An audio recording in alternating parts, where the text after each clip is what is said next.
Hello friends, आज की इस वीडियो में आज मैं कक्षा 10वीं वाले विद्यार्थियों को दो चरों के रैखिक समीकरण वाले अध्याय के उदाहरण नंबर 9 को बताने वाला हूं। तो चलो उदाहरण नंबर 9 को देख लेते हैं। और ये जो उदाहरण नंबर 9 है इसे प्रतिस्थापन विधि से हल करूंगा। और एक और विधि है विलोपन विधि। तो प्रतिस्थापन विधि और विलोपन विधि से प्रश्नों को कैसे बनाया जाता है इस वीडियो में मैं आपको पूरा डिटेल से बताऊंगा। तो जो उदाहरण नंबर 9 है इसको जब मैं पढ़ूंगा तो ये जो प्रश्न है ये आपको ऊपर में डिस्प्ले होते हुए दिखाई देगा। तो चलो प्रश्न को पढ़ लेते हैं। एक छोटी गुफा में कुछ खरगोश और कुछ पक्षी हैं जिनके कुल 35 सिर तथा 98 पैर है। तब पक्षी व खरगोश की संख्या ज्ञात कीजिए। और यहाँ पे कहीं पे भी नहीं कहा है कि इसे प्रतिस्थापन विधि में बनाओ या विलोपन विधि में, लेकिन उदाहरण जो 9 है इसे मैं आपको प्रतिस्थापन विधि में ही बना के दिखाऊंगा। तो चलो हल करते हैं इस प्रश्न को।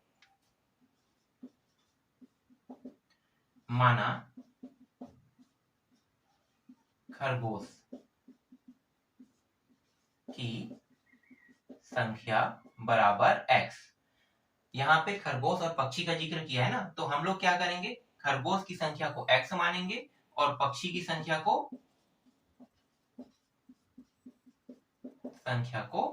y मानेंगे। ठीक है, खरगोश की संख्या को x और पक्षी की संख्या को y। और खरगोश और पक्षी की संख्या ही हमें इस प्रश्न में निकालना है। तो जिसके मान को निकाला जाता है उसी को ही क्या करते हैं, कुछ माना जाता है। ठीक है, तो खरगोश की संख्या को x मानेंगे और पक्षी की संख्या को y मानेंगे। अब खरगोश के कितने सिर होते हैं और पक्षी के कितने सिर होते हैं, तो इस प्रश्न में कहा है कि खरगोश व पक्षी के सिरों की संख्या कितना है, 35 है कह रहे हैं। तो एक खरगोश के कितने सिर होंगे, एक सिर आपको पता है, तो इसे हम x बस लिखेंगे। और अगर पक्षी है तो पक्षी के भी एक ही सिर होते हैं, तो प्लस y बराबर कितना, 35। ये रहा आपका पहला समीकरण। अब जब आगे प्रश्न को पढ़ते हैं तो प्रश्न कहता है कि खरगोश और पक्षी के अब पैरों की संख्या, अभी तो सिर की संख्या देख रहे थे ना, अब पैरों की संख्या, खरगोश व पक्षी के पैरों की संख्या प्रश्न में 98 दिया हुआ है। ठीक है, दोनों की संख्या, मतलब खरगोश भी रहेगा और पक्षी रहेगा, तो दोनों के पैरों की संख्या कितना है, 98 है। तो एक खरगोश के कितने पैर होते हैं, 4, तो 4x लिखेंगे। ठीक है, 4x प्लस पक्षी के पैरों की संख्या, एक पक्षी के कितने पैर होते हैं, सिर्फ 2, तो 2y रहेगा। फिर ये रहा 98। ये आपका कौन सा समीकरण है, ये दूसरा समीकरण है। समझ में आया समीकरण कैसे बनाया जाता है।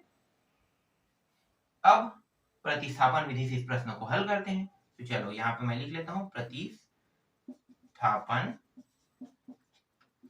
विधि से।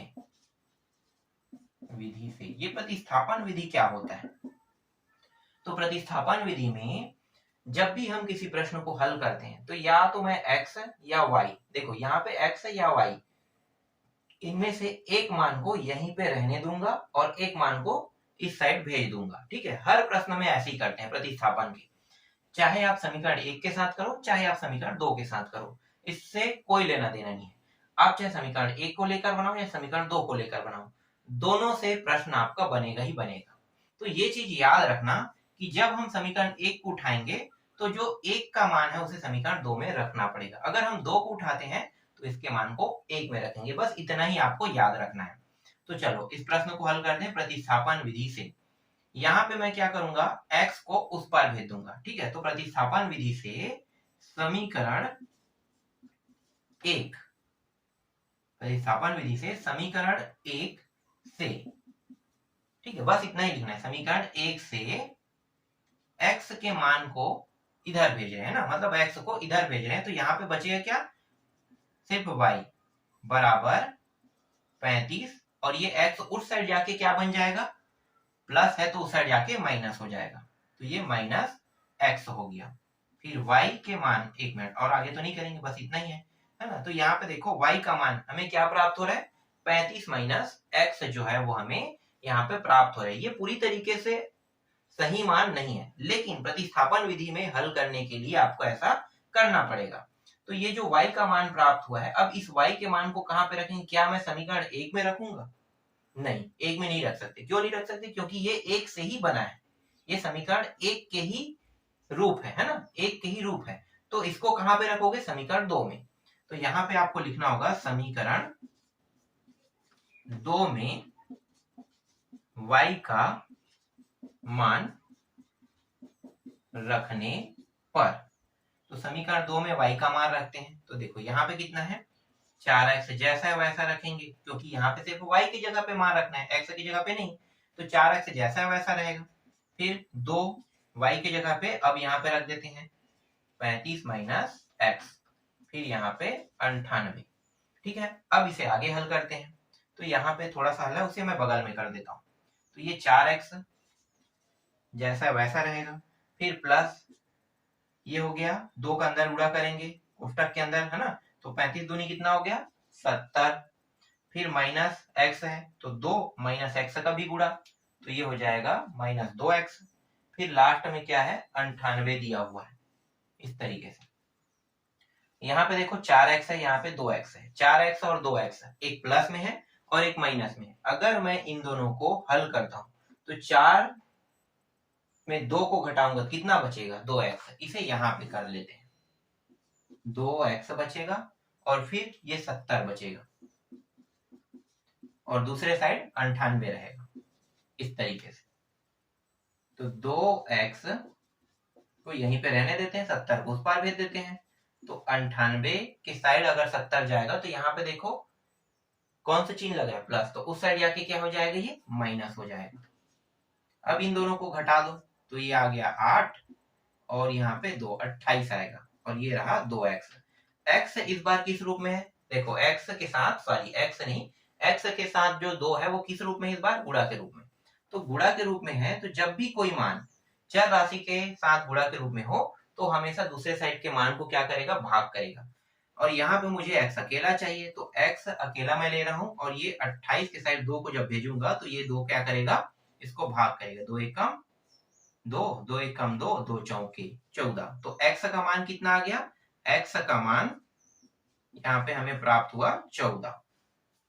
अब इस x के मान को आप चाहो तो समीकरण 1 में रखो, चाहे समीकरण 2 में, क्योंकि ये पूरी तरीके से x का ही मान है। देखो नंबर में प्राप्त हुआ है ना, तो x का मान चाहो तो आप समीकरण 1 में रख सकते हो, चाहो तो आप समीकरण 2 में रख सकते हो, कहीं पे भी रख सकते हो।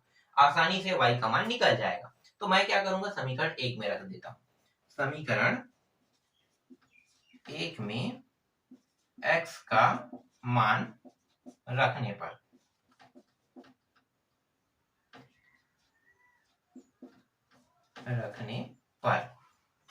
तो ये x का मान 14, यहाँ पे मैंने कितना रख दिया? 14। फिर प्लस y और फिर 35।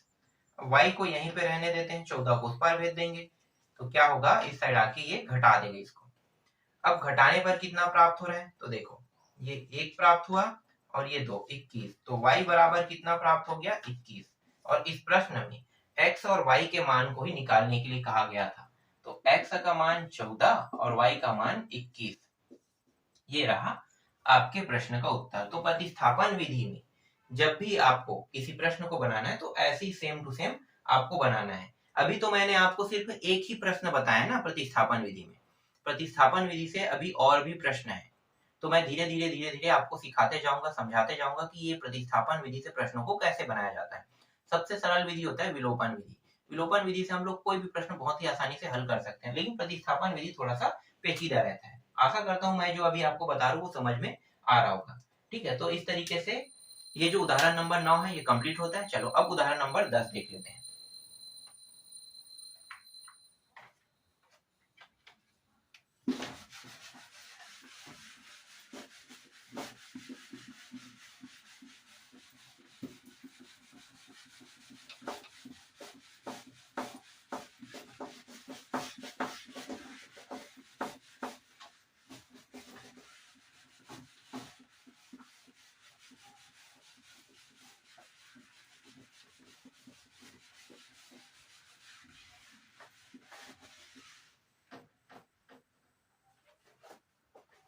उदाहरण नंबर 10 को विलोपन विधि से हल करेंगे।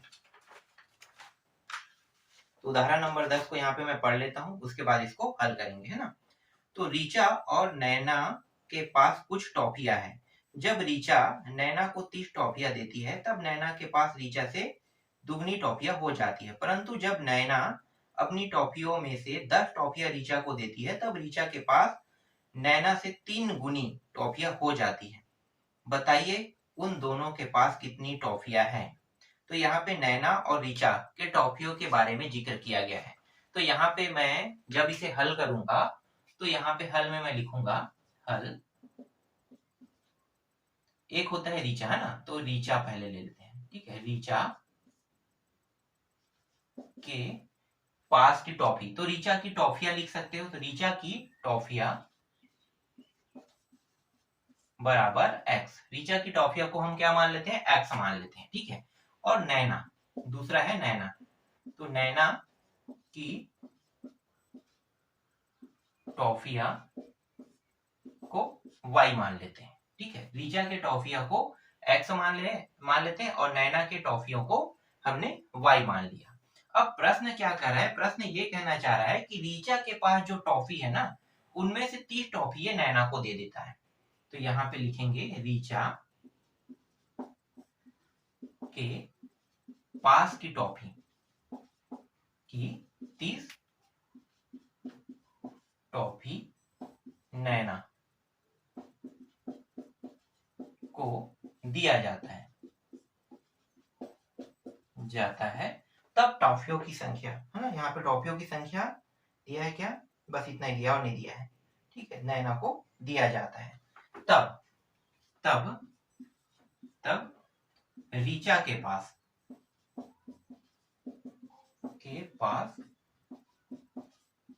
टॉफियों या टॉफियों की संख्या लिख देते हैं, की संख्या। तो देखो रीचा के पास कितने टॉफिया था, है ना, कितने टॉफिया, तो कितने टॉफी थे, है ना। तो रीचा के पास कितने टॉफी थे, रीचा के पास टॉफियों की संख्या जो है वो एक्स था, लेकिन इन्होंने 30 टॉफी किसे दे दिया, नैना। तो भाई 30 इससे माइनस करेंगे कि नहीं करेंगे ना, 30 टॉफी माइनस कर देंगे। अब नैना के पास चलते हैं, नैना के पास टॉफियों की संख्या, तो नैना के पास कितना टॉफियां हैं वाई, है ना, तो वाई लिखेंगे। लेकिन 30 टॉफी जब रीचा ने दिया तो इसके पास टॉफियों की संख्या में वृद्धि हो गया, तो ये हो गया वाई प्लस 30, ठीक। अब प्रश्न के अनुसार चलते हैं, प्रश्नानुसार प्रश्न क्या कह रहा है कि जब रीचा के पास टॉफियों की संख्या, है ना, रीचा के पास टॉफियों की संख्या x माइनस 30 और नैना के पास टॉफियों की संख्या y प्लस 30, तो यहाँ पे देखो रीचा छोटा हो रहा है कि नैना, किसके पास ज्यादा टॉफी और किसके पास कम टॉफी, प्रश्न यहीं पे कंफ्यूज करता है।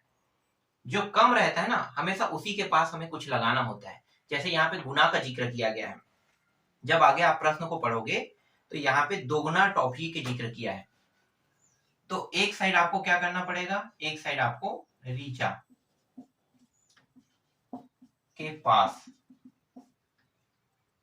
टॉफिया लिखना पड़ेगा, दूसरे साइड नैना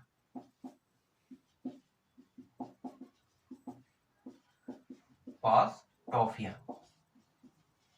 अब दोनों के टॉफियों को क्या करेंगे, बराबर बराबर मैच करेंगे। तो रीचा के टॉफियों की संख्या देखो x माइनस 30 और नैना का y प्लस 30, किसके पास ज्यादा टॉफी है, नैना के पास। तो यहाँ पे दोगुना जो है वो नैना के साइड लगेगा कि रीचा के साइड। जब मैं आयु वाला प्रश्न बता रहा था तब मैंने आपको कंफर्म बता दिया था कि हमेशा छोटा, और छोटा कौन रहता है, जो माइनस में रहता है, तो यहाँ पे रीचा क्या होगा, छोटा, तो 2 गुना यहाँ पे लगेगा। अब 2 का अंदर गुणा कर दो, तो ये हो गया 2x माइनस 30 दूनी 60, फिर y प्लस 30, इसे आगे हल करते जाते हैं, तो ये हो जाएगा 2x, y साइड आ जाएगा तो माइनस हो जाएगा और 30 को उस साइड ले जाएंगे, 30 नहीं 60 को उस साइड ले जाएंगे, तो पहले से 30 है और प्लस 60 कितना हो जाएगा 90, ठीक है। यहीं पे समीकरण दे रहा था, चलो थोड़ा सा और हल कर लेते हैं। 2x माइनस वाई बराबर 90, ये रहा आपका पहला समीकरण, ठीक है। तो पहला समीकरण निकल के आ गया। अब दूसरा समीकरण निकाल लेते हैं। अब दूसरा समीकरण निकालेंगे तो इस बार क्या कह रहा है इस बार जो रीचा के पास टॉफी है ना, इसके टॉफियों में 10 की वृद्धि हो जाएगी, क्योंकि अब क्या कर रहा है, अब दूसरा जो समीकरण बना रहा है उसमें नैना अपनी टॉफी को रीचा को दे रहा है। ठीक है, अपनी टॉफी को किसे दे रहा है, रीचा को। तो रीचा को दे रहा है तो यहाँ ही पे बना लेते हैं। ठीक है, सेम है टॉपिक जो है, तो थोड़ा सा यहाँ पे खंड कर देते हैं। ठीक है, इस बार क्या कर रहा है, रीचा के पास जो टॉपियों की संख्या है उसमें 10 की वृद्धि, तो ये x प्लस 10 आ जाएगा। ठीक है, और इसकी जो टॉफी है उसमें कितने की कमी हो रहा है, y माइनस 10, क्योंकि अपने से ये 10 टॉफी जो है वो किसको दे रहा है, रीचा को दे रहा है। कौन दे रहा है इस बार, नैना दे रहा है। तो यहाँ पे हमें कौन सा मान प्राप्त हो गया, एक तो x प्लस 10 और y माइनस 10 जो है वो हमें प्राप्त हो गया। अब क्या करेंगे, अब फिर प्रश्न के हिसाब से चलेंगे। तो रीचा के पास जो टॉफियों की संख्या है और नैना के पास टॉफियों की संख्या है, दोनों को क्या करेंगे, फिर से कंपेयर करेंगे। तो ये जो टॉपिक है इसे ना लिखकर मैं डायरेक्ट उनके मानों को लिख देता हूँ। ठीक है, ये समझ में तो आ गया, क्योंकि यही लिखना है आपको, रीचा के पास टॉफी और फिर नैना के पास टॉफी लिखोगे। तो यहाँ पे x प्लस 10 बराबर y माइनस 10। ठीक है, x प्लस 10 बराबर y माइनस 10। अब इस बार कितना गुना कह रहे हैं, 3 गुना टॉफी कह रहे हैं। ठीक है, 3 गुना टॉफी, तो 3 गुना किसके साइड पे लगाना है, बताओ कौन यहाँ पे बड़ा है कौन छोटा है, ये अभी बड़ा हो रहा है, अब ये छोटा हो रहा है, तो 3 का गुना छोटे साइड लगाना होता है। तो x प्लस 10 बराबर 3y माइनस 30। x इस साइड आएगा तो 3y प्लस हो जाएगा और ये माइनस 30, और 10 उस साइड जाके क्या हो जाएगा, माइनस हो जाएगा। तो ये हो गया x माइनस 3y बराबर माइनस 40। ये आपका दूसरा समीकरण। तो देखो दो समीकरण निकल गया, ये आपका पहला समीकरण और ये कौन सा समीकरण है, दूसरा समीकरण। अब दोनों समीकरणों को हमें क्या करना है, ध्यान से देखना है। ठीक है, ध्यान से देखो दोनों समीकरणों को। अब दोनों समीकरणों को अगर ध्यान से देखते हैं, एक काम करते हैं, ये मिटा के ना अब सिर्फ समीकरणों को हल करेंगे। ठीक है, इतना तो समझ में आ गया होगा कि ये कैसे बना, कैसे आया, है ना। मेन जो टॉपिक है विलोपन विधि का, वो अब समीकरण का खेल है। तो दोनों समीकरणों को अब लिख देते हैं। ठीक है, पूरा यहाँ पे मिटा देते हैं।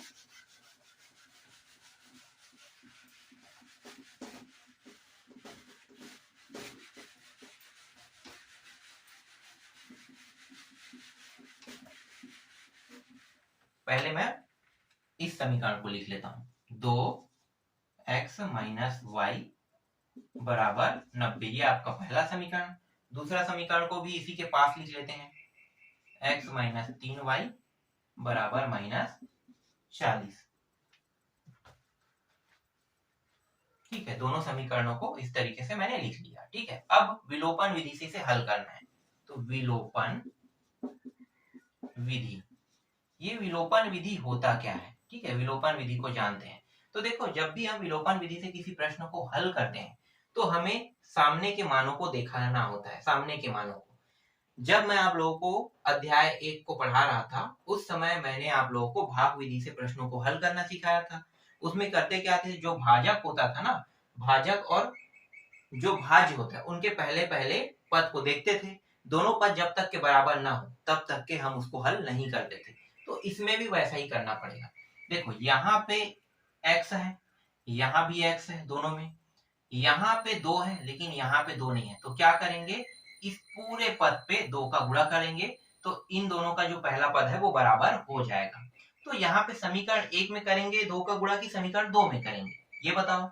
तो आपको पता चल जाना चाहिए कि समीकरण 2 में जरूरत है 2 की गुणा करने का। तो समीकरण 2 में कितने का गुणा करेंगे, ये जो 2 गुणा हुआ है ना, यही 2 नीचे में भी होना चाहिए, तभी दोनों बराबर होगा। तो समीकरण 2 कौन है, ये है। समीकरण 2 में 2 का गुणा करके, ठीक है, 2 का गुणा करेंगे और गुणा करके क्या करेंगे, देखो ये भी प्लस में ये भी प्लस में, दोनों प्लस प्लस में हो रहा है, तो घटाएंगे, गुणा करके घटाने पर 2x माइनस वाई बराबर 90। 2x माइनस 2 का गुणा पूरे पद में होगा, तो 2x ये हो गया और ये 2 तिया 6, फिर माइनस 40 दूनी 80। ठीक है, इस तरीके से ये दोनों देखो सेम सेम है ना। यहाँ पे पहले घटाने का चिन्ह, देखो यहाँ पे कुछ नहीं, मतलब क्या है, प्लस है। तो ये जो चिन्ह है वो बदल के क्या हो जाएगा, घटाएंगे तो माइनस हो जाएगा, ये माइनस है तो बदल के क्या हो जाएगा, प्लस हो जाएगा।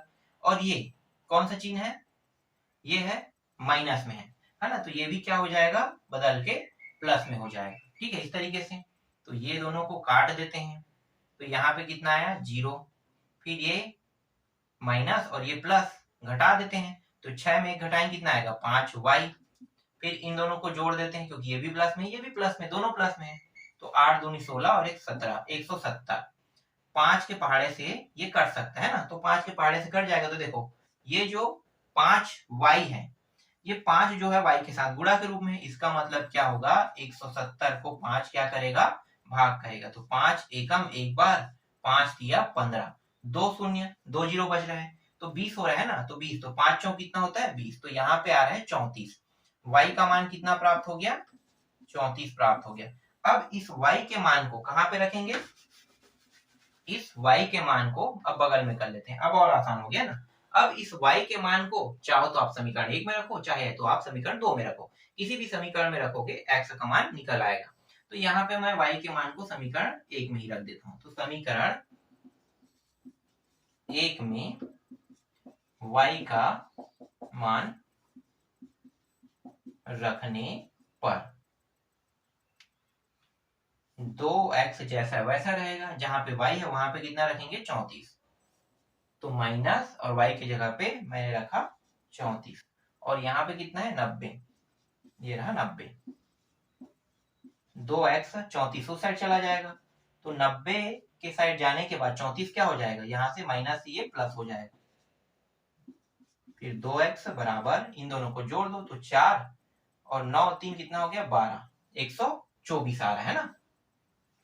अब x को यहीं पे रहने देते हैं, ठीक है, और 2 इसके साथ गुणा के रूप में है, तो इसका मतलब क्या है 2 124 को क्या करेगा, भाग करेगा, तो 2 एकम 2 एक बार, 2 छक्के 12, 2 दूनी, तो x का मान यहाँ पे कितना आ रहा है 62 आ रहा है, और इस प्रश्न में हमें x और y के मान को निकालना था, x है ना, तो x 62 आ रहा है और y का मान कितना आ रहा है 34 आ रहा है। तो इस तरीके से ये जो प्रश्न है इसको मैंने विलोपन विधि में पूरी तरीके से हल कर दिया। आशा करता हूं मैं जो प्रश्न आपको बता रहा हूं प्रतिस्थापन विधि, विलोपन विधि, वो आपको अच्छे से समझ में आ रहा होगा। बाकी जो उदाहरण बचे हुए हैं उनको मैं आपको नेक्स्ट वीडियो में बताऊंगा।